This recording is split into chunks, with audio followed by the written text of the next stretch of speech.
एक दिन की बात है। महात्मा बुद्ध अपने शिष्यों के साथ कुटिया में बैठे थे और ज्ञान चर्चा का विषय आरंभ था। शिष्यों के आग्रह पर उन्होंने एक कहानी आरंभ की। समीर नाम का एक जल्लाद मगध राजमहल के पीछे बने कस्बे में रहता था। वह मगध साम्राज्य का प्रमुख जल्लाद था। उसका सारा जीवन दोषियों को फांसी देने में बीत गया। अब वह लगभग 60 वर्ष की आयु का हो गया था। समीर अब राजकीय सेवा से मुक्त हो चुका था और अपना अंतिम जीवन वह अपने घर में व्यतीत करता था। अपने जीवन काल में किए गए सभी घटनाओं को याद करके पश्चाताप करता था। मेरे हाथों इतने जीवों की हत्या हुई है। यही सोच विचार करते हुए वह नहा धोकर तैयार हुआ। जैसे ही वह खाना खाने के लिए बैठा, दरवाजे पर आवाज आई।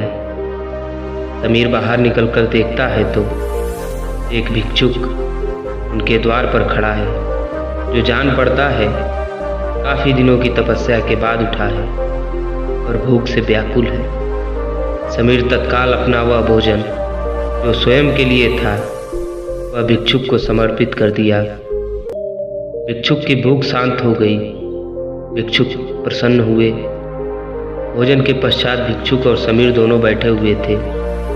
तभी समीर ने अपने जीवन में किए गए कार्यों को भिक्षुक के सामने प्रकट किया।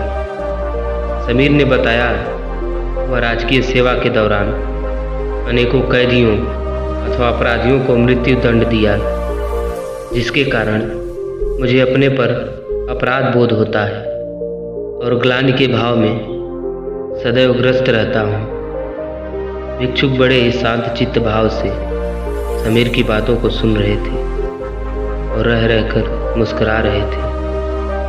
समीर ने अपने जीवन की प्रत्येक घटनाओं को भिक्षुक के सामने रख दिया।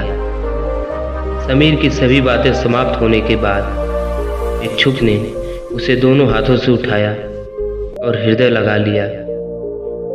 कहा, वत्स, तुमने यह सब क्या स्वयं से किया या फिर किसी के आदेश के कारण?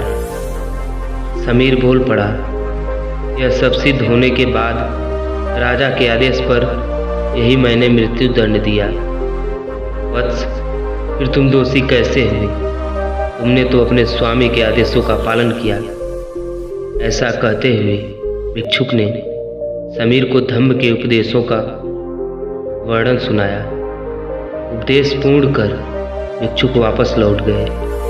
समीर जैसे ही भिक्षुक को विदा कर वापस आता है, उसकी मृत्यु हो जाती है, जिसके उपरांत उसे मोक्ष की प्राप्ति होती है। कहानी अंत कर महात्मा बुद्ध शांत हुए। महात्मा बुद्ध के शिष्य इस पूरी घटना को ध्यानपूर्वक सुन रहे थे। उन्होंने महात्मा बुद्ध से पूछा, जिसने जीवन भर अनेकों हत्या की थी, वह मोक्ष कैसे प्राप्त कर सकता है?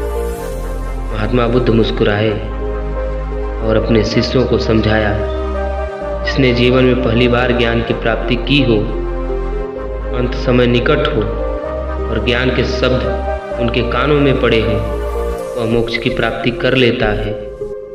महात्मा बुद्ध ने बताया, हजारों हजार शब्दों के उपदेश व्यर्थ हैं जब तक व्यक्ति का मन शांत ना हो। मन शांत होने पर एक शब्द से भी ज्ञान प्राप्त हो सकता है और ज्ञान से ही मोक्ष की प्राप्ति संभव है। धन्यवाद।